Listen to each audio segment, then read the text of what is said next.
今回は無料のモデリングソフト、フリーキャドを使ってカエルのモデリングを行います。3D キャドで作る作品はメカニックなものが中心になりますが、このようなキャラクターチックな作品も作れるということでご紹介します。なお、今回はとりあえずカエルの全身ではなく頭部のみ作りますが、初めての方でも意外と簡単にできますので、ぜひお付き合いください。なお、モデリングに際しては、あらかじめカーブズワークベンチとカーブドシェイプスワークベンチのインストールをお願いします。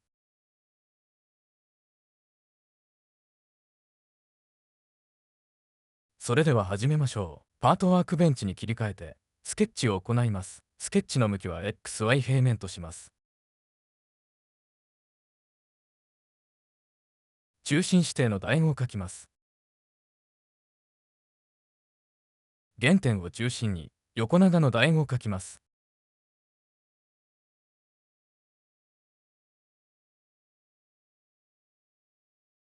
左端の点と右端の点を選択し、D キーで横 40mm とします。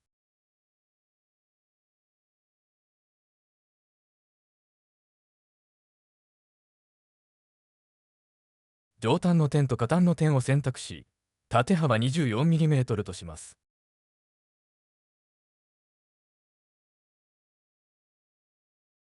閉じます。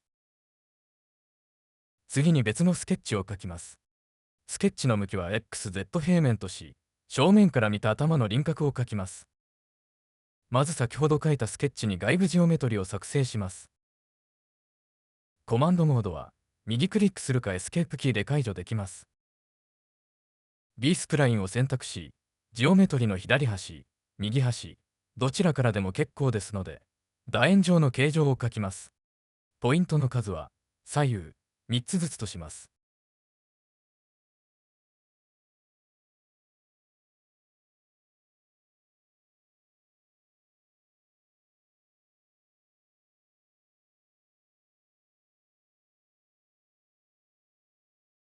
対象高速を設定します。左右のポイント、続けて Z 軸をクリックして S キーを押します。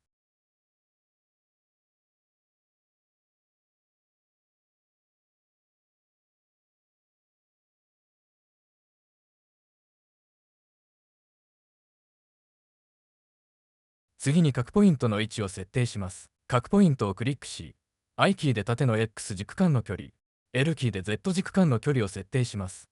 早送り再生します。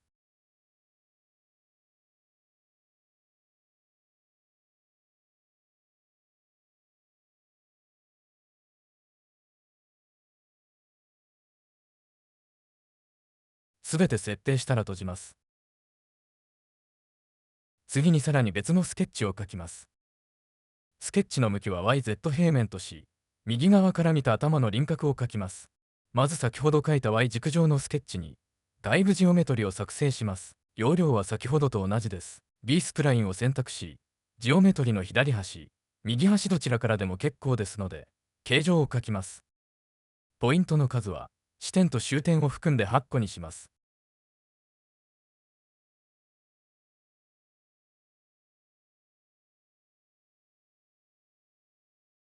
次に各ポイントの位置を設定します。先ほどと同様に、各ポイントをクリックし、I キーで縦の X 軸間の距離、L キーで Z 軸間の距離を設定します。早送り再生します。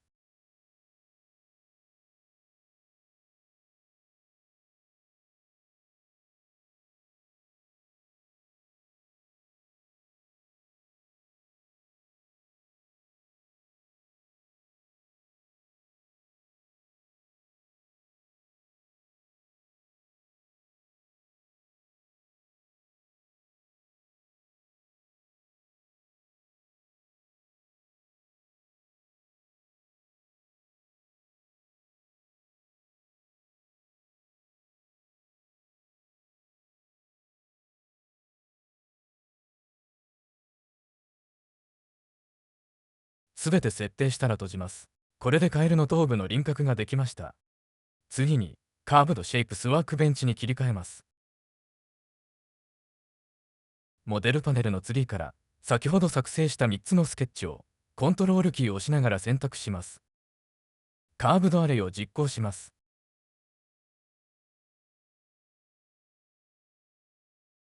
モデルパネルにカーブドアレイが表示されますので、クリックします。データタブを開いて、アイテムズの値を15に、ロフトマックスでグリーを2に、サーフェイスプロパティをトゥルーにします。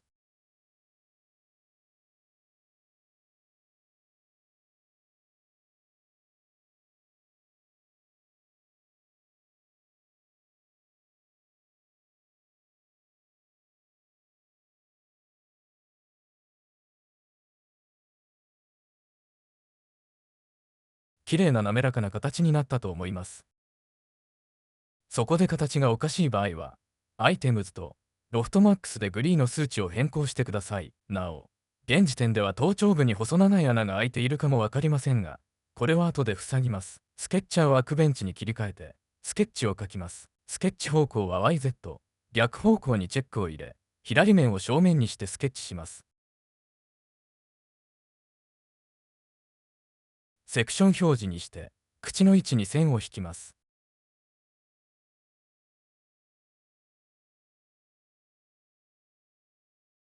この時、水平高速がかからないよう、少し下向きに書きます。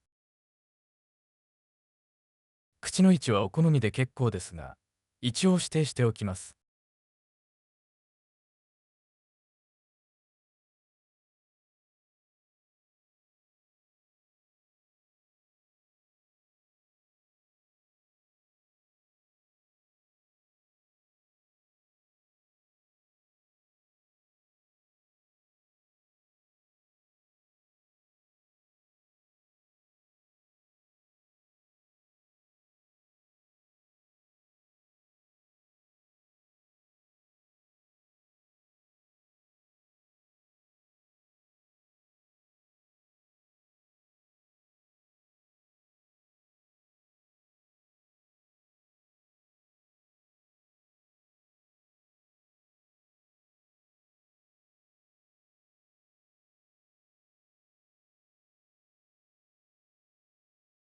あと2本、線を引きます。支点の位置は最初に引いた線に合わせますが、長さは頭部からはみ出るようにします。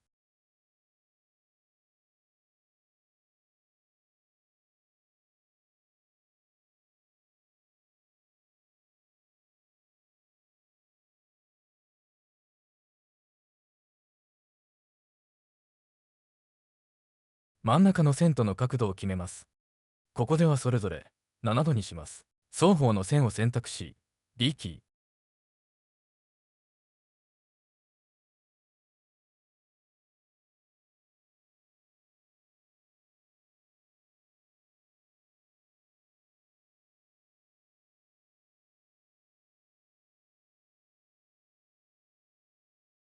角度を入力したら閉じます。パートワークベンチに切り替えます。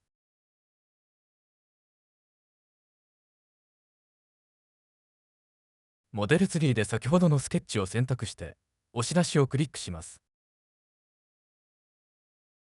方向は X 軸方向で、長さは 60mm、対象にチェックを入れます。次に頭部のカーブドアレイを選択し、続いてコントロールキーを押しながら、今、押し出した面を選択します。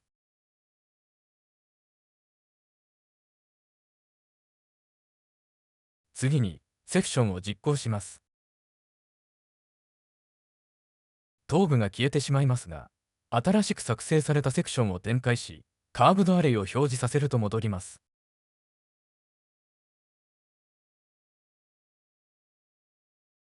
口の形が写し取られています。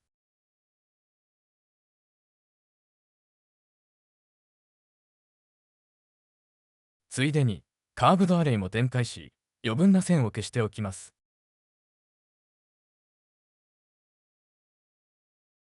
次にこの線を輪郭にして、唇の膨らみをモデリングしていきますが、少し細かな作業になります。カーブズワークベンチに切り替えます。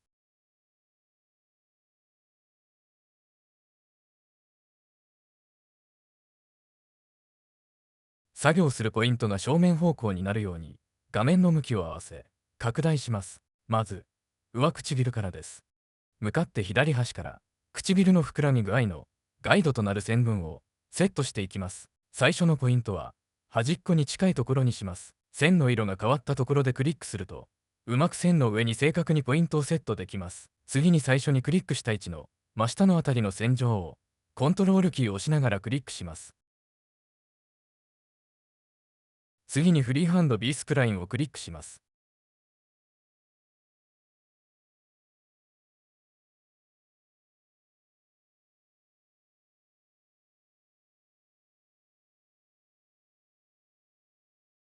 線上に先ほどクリックした点と、その2点を結ぶ線が表示されるはずです。線が極端に横を向いていたり、点が一つしか現れない。また、線と点がずれている場合は、失敗していますので、消去して再度やり直します。その際、モデルツリー上で、対象のフリーハンド B スプラインに、チェックがついていたら、これをダブルクリックして、一旦確定させてから、デリートキーで消去してください。2点と2点を結ぶ線が正しくセットできたら、Q キーを押すか、またはモデルツリーで、ダブルクリックするかで確定させます。次の点のポイントをどこにするかは、目分量になります。隣のポイントと空きすぎるとエラーになります。最初のポイントと同様に、上下2点をクリックし、フリーハンド B スプラインで線を引きます。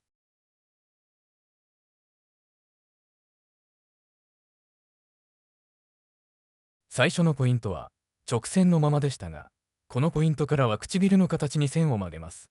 続いて、その線を真横から見る用視点を移動し、線上をクリックした後、キーボードで I キーを押します。線上に点が現れますので、その点をドラッグして、唇の断面の形にします。できましたら、Q キーを押すか、またはモデルツリーで、ダブルクリックするかで確定させます。なお、確定した後でも、モデルツリー上で、フリーハンド B スプラインをダブルクリックしたら、修正ができます。この作業を続けますが、線の間隔は、できるだけ均等に、また、線の曲がり具合はできるだけ揃えるようにしてください。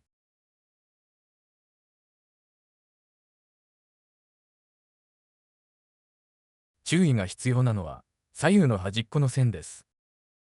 これら4本の線については、先ほど作業したように、線は曲げずに直線のままにしておきます。時間の関係で、途中の操作は早送りとします。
上唇内の縦線が全部引けたら、その縦線をコントロールキーを押しながら、端から全部選択します。画面上で操作しても良いのですが、左側のモデルツリーで選択した方が簡単です。次に、そのままコントロールキーを押しながら、画面上で横のライン2本を選択します。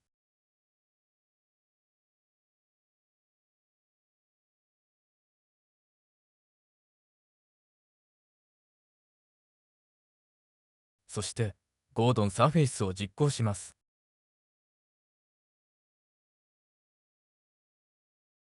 コマンド実行途中でエラーになったり、綺麗に面が晴れていない場合は、先ほどの注意事項を参考に、修正またはやり直しです。下唇も上唇と同じ作業をしますが、作業をしやすくするため、上唇のゴードンサーフェスは、一旦非表示にしておきます。動画は早送りとします。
これで唇が完成しました。表示メニューから描画スタイル、シェーディングを選ぶと、余分な線も消えます。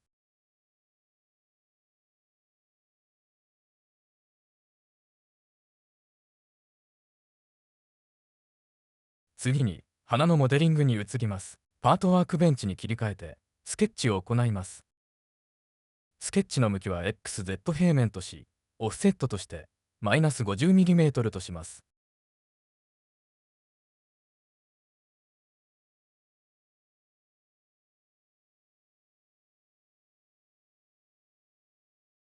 セクション表示にし、中心指定の円を描きます。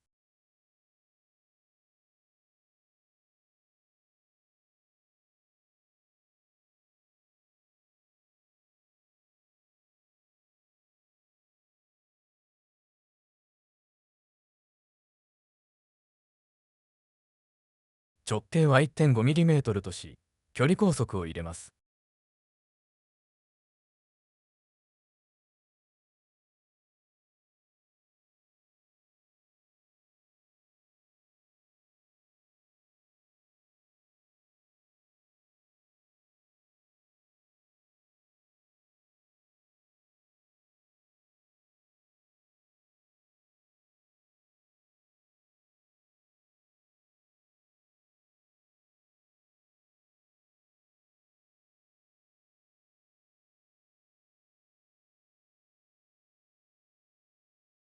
そして円を選択し、対象コピーを行います。円を選択した状態で、対象コマンドをクリックして、Z 軸上にポインターを置くと、コピーされます。閉じます。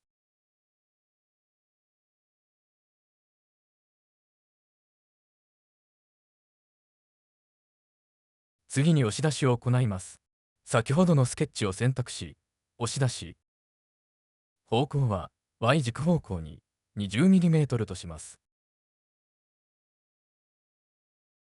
ソリッド作成はチェックします。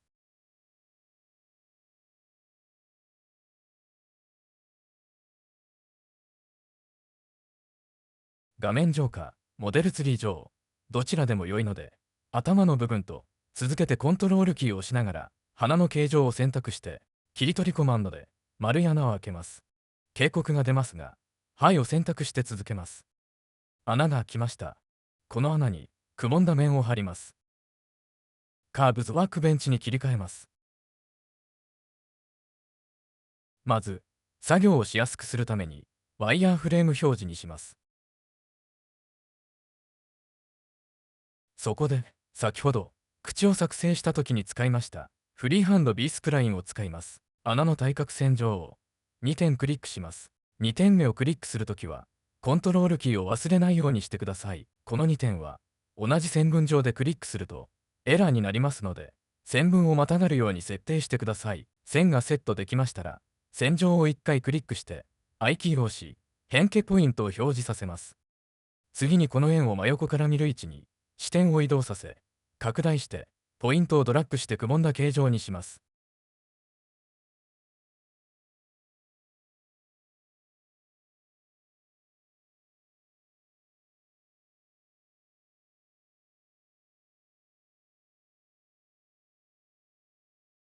左右とも同じようにします。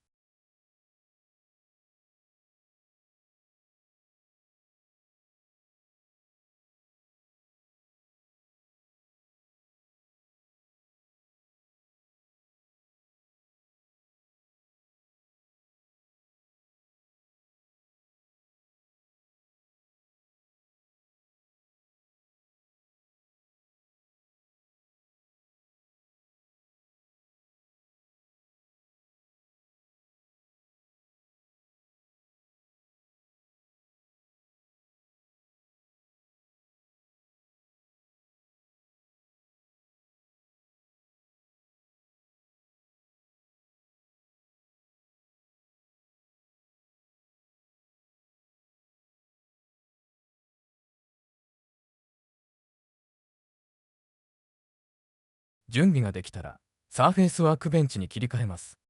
作業がしやすいよう、ワイヤーフレーム表示のままで作業します。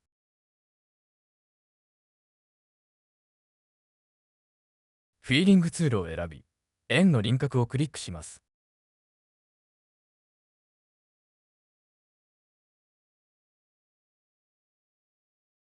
次に、モデルパネルの下の方にあるエッジコンストレインツをクリックして、アドエッジボタンを押して、円の中に引いたフリーハンド B スプラインをクリックして登録します。ワイヤーフレーム表示を通常表示に切り替えてみたら、くぼんだ穴が作られているはずです。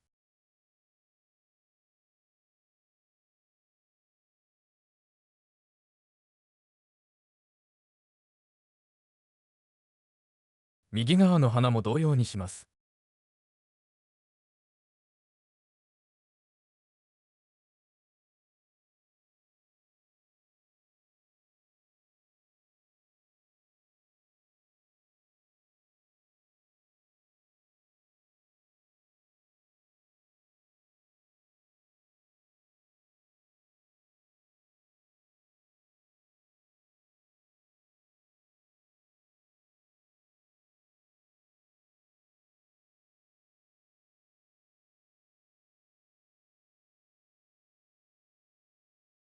ここまでで、目を除く部品のモデリングは終わりです。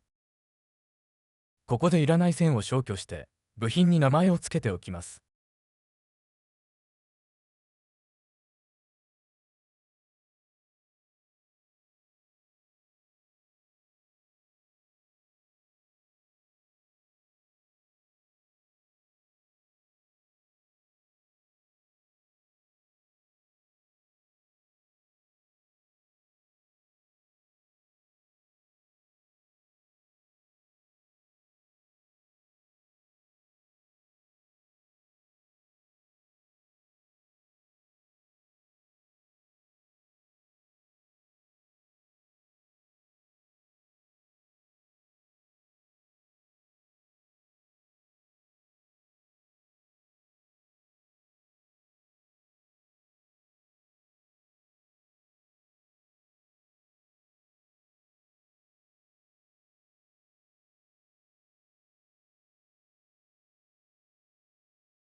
一旦画面上、全部非表示にして、目の作成に入ります。パートワークベンチに切り替え、スケッチを作成します。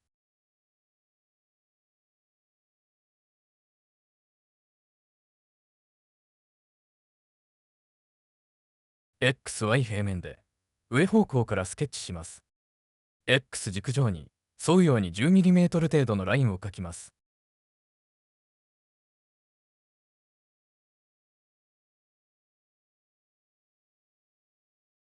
両端の点と Z 軸をクリックして、S キーで対象高速を入れます。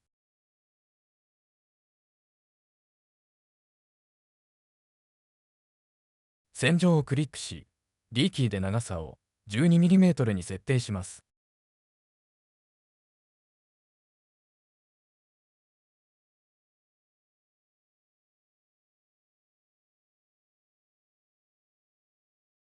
B スプラインを選択し、書き始めはジオメトリの左端、右端どちらからでも結構です。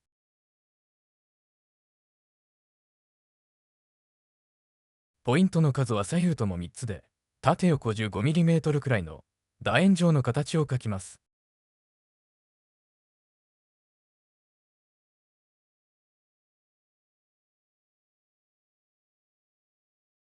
対象高速を設定します。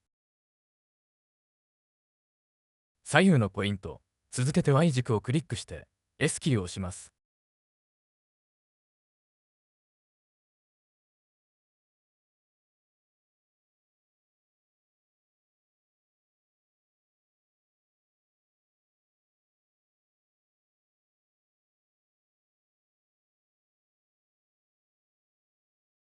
次に各ポイントの位置を設定します。各ポイントをクリックし、I キーで縦の X 軸間の距離、L キーで Y 軸間の距離を設定します。早送り再生します。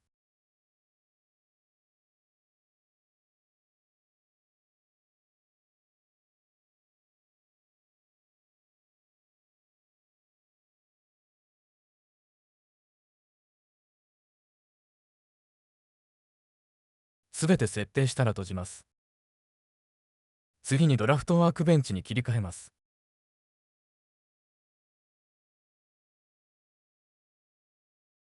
グリッド表示は消します。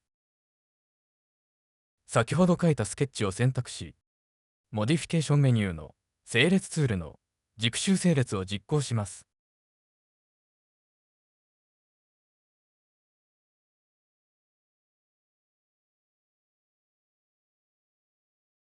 軸集角度は90度、要素の数は6、回転の中心は、ポイントをリセットボタンを押してすべて0にします。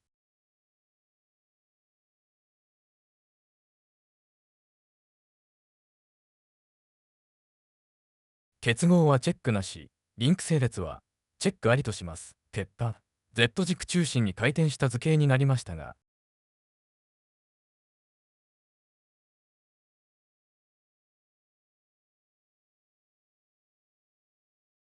データタブを開いて、下の方の軸というパラメータを開いて、X を1、Z を0に変更します。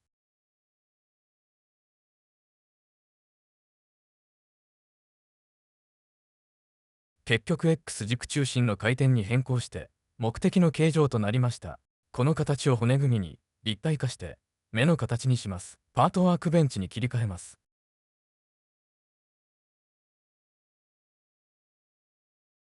モデルツリーのアレイを選択して、パートメニューのコンパウンド、分解を選択します。モデルタブにエクスプローデッドアレイが現れ、展開してみると、6つの部品に分割されています。次にロフトユーティリティを開きます。使用可能なプロファイルの中から、アレイ0から5までをダブルクリックして選択します。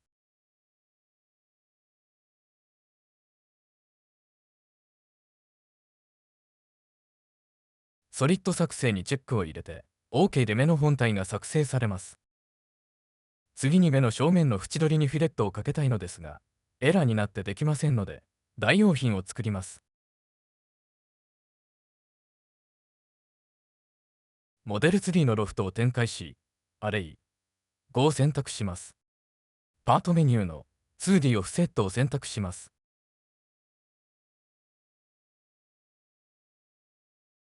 オフセットをマイナス 0.4mm にして OK。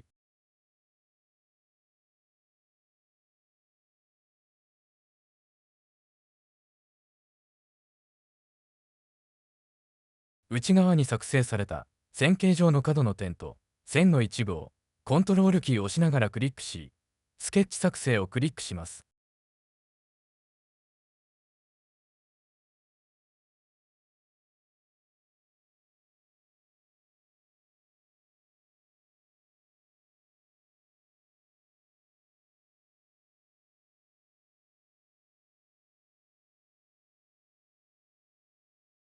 ここでアタッチ方法はどれにするか聞かれますが、エッジに垂直を選びます。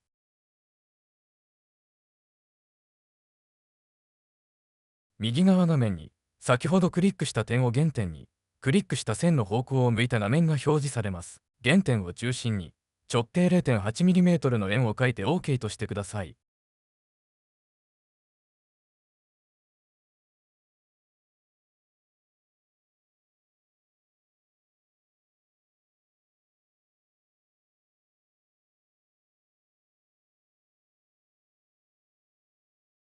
次にスイープを選択して、先ほど作成したスケッチを選択します。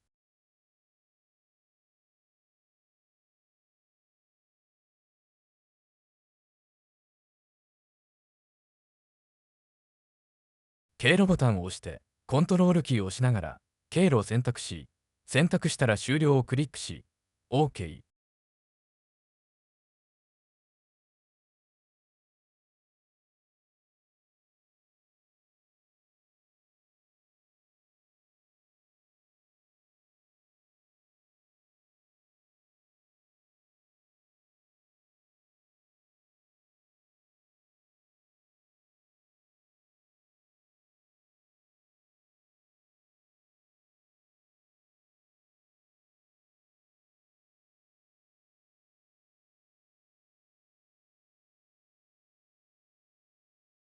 形状がはみ出ている場合は、スイープのデータタブのトランジションをラウンドコーナーに変更してください。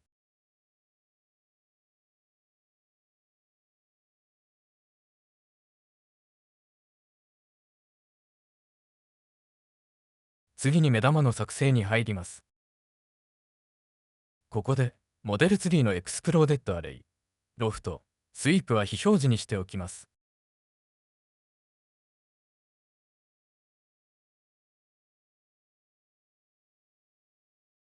それではスケッチに入ります。スケッチの向きは YZ 平面とします。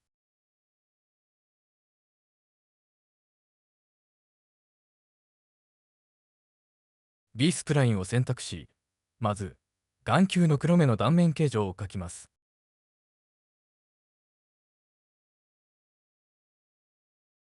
この画面の横軸を中心に回転体を作成し、球体を作ります。横軸上のポイントと横軸のすぐ下のポイントには V キーで垂直高速を入れます。原点からの距離は 4.5mm と 5.2mm とします。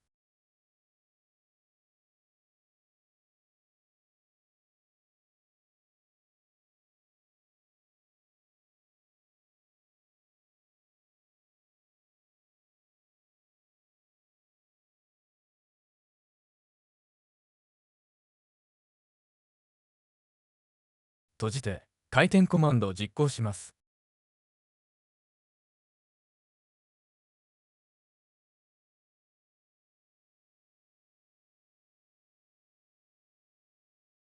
回転軸を Y 軸にして OK。次に再度スケッチをします。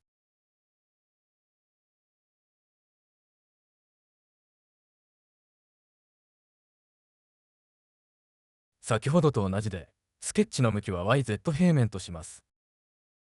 セクション表示にし、先ほどと同様に B スプラインを選択し、次は眼球の白目の断面形状を描きます。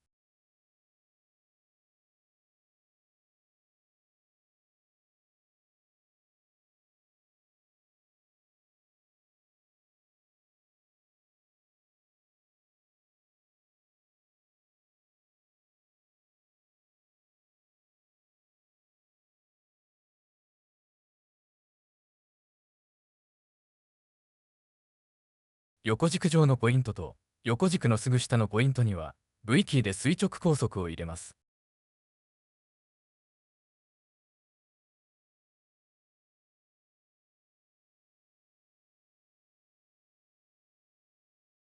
原点からの距離は 2.6mm と 5.8mm とします。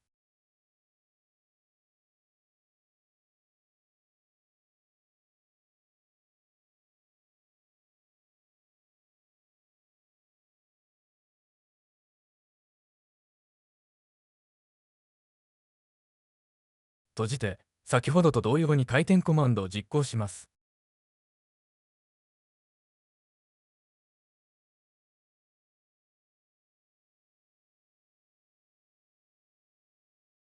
回転軸を Y 軸にして OK。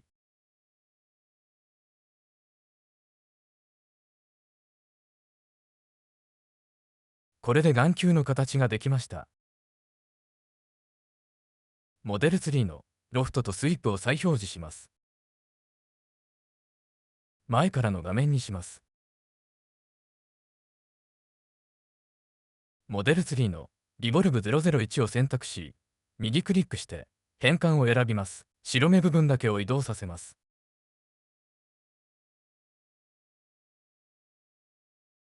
上矢印をドラッグして移動させます。なお、移動する際にモデルパネルの平行移動の増分の数値に気をつけてください。だいたい 0.1mm くらいが調整しやすいと思います。移動量はお好みで良いですが、だいたいこのぐらいとします。次に同様に、黒目部分を白目の中央に移動させます。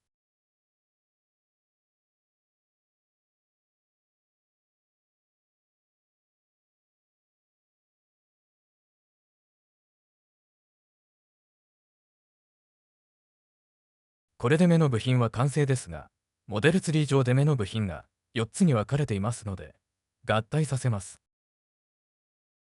4つの部品をコントロールキーを押しながら選択し、パートメニューのコンパウンド作成を選びます。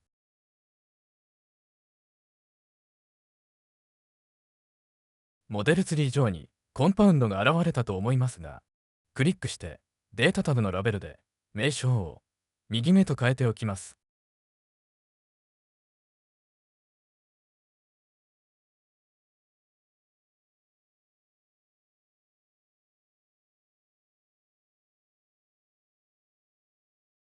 次にこの右目を移動させて、頭の本体に埋め込み合体させます。今回は簡単な埋め込み方式で行いますが、手間のかかる縫い合わせるような方法もあります。できれば次回以降の動画でご紹介したいと思います。目を移動させる前に、先ほど名前を付けた頭の部品を再表示させておきます。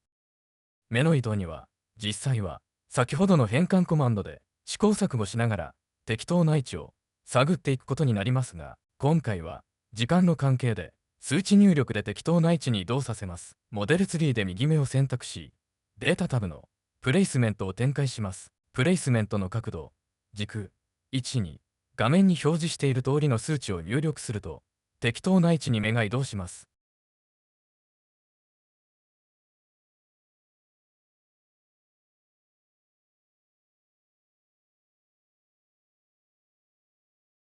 次に目をコピーして左目を作ります。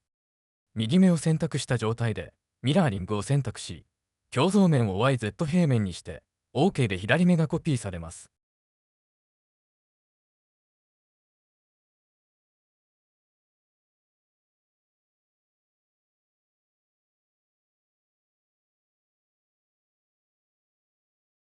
名称を左目に変えます。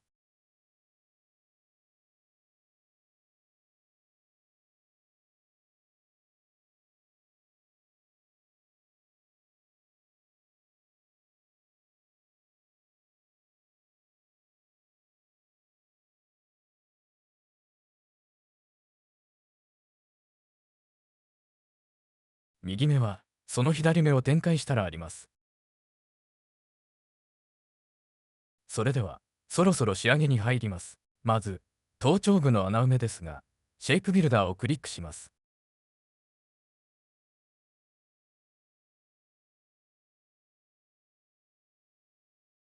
そこでエッジから面へを選択して穴の周囲のエッジを選択します。選択したら作成ボタンで穴が閉じられるはずです。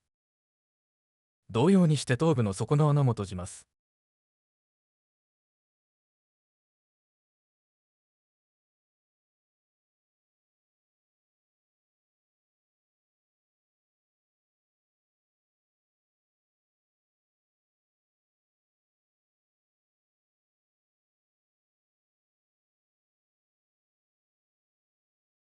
カーブズワークベンチに切り替えます。モデルツリーで部品すべてをコントロールキーを押しながら選択します。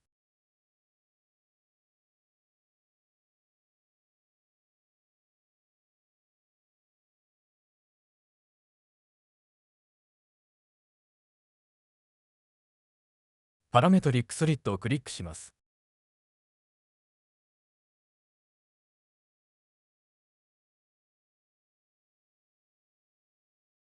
部品のすべてがソリッド一つにまとめられます。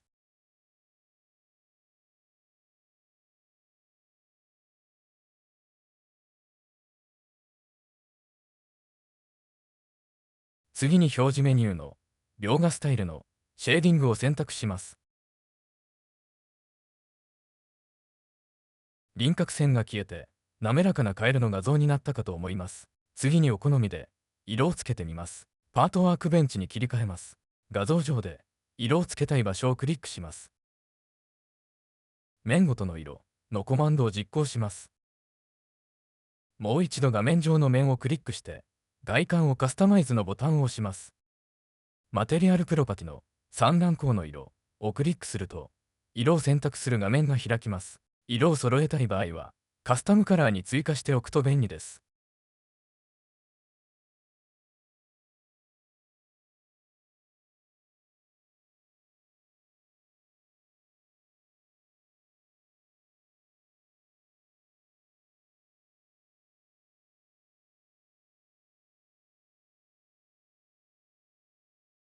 また、この下向き矢印をクリックすると、材質を含めた設定もできます。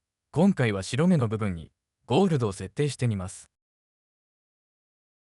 早送り再生します。